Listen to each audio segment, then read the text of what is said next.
ఇంకా వింటున్నావురా బాలు? ఎప్పుడు పోతావురా ఊర్లో కొన్ని అక్క? ఇక పొద్దునే మొదలు పెట్టినావా నీ పాసుగాల?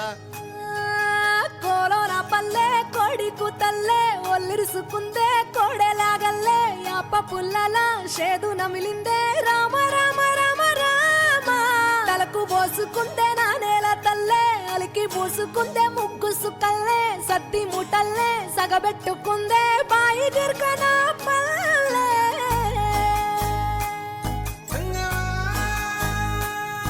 ఏ తెల్లని పాలధారలల్ల పల్లె తెల్లారుతుంటదిరా గుళ్ళోని గంటలు కాడెట్ల మెడలోన జంటగా మోగుతూ ఉంటాయిరా నాగలి భుజాన పెట్టుకుంటే దోస్తులు చెయ్యేసినట్టేరా కొట్టు గోదా పక్కన ఉంటే కొండంత బలగం ఉన్నట్టురా చల్లగాలి మోసుకొచ్చెరా సేను శిలకల ముచ్చట్లు దారి పొడుగు సెట్ల కొమ్మలా రాలుతున్న పూల సప్పట్లు గట్టి మోపులు కాల్వ కట్టులు చెమట సుక్కల్లో తడిసిన ఈ మట్టి గంధాల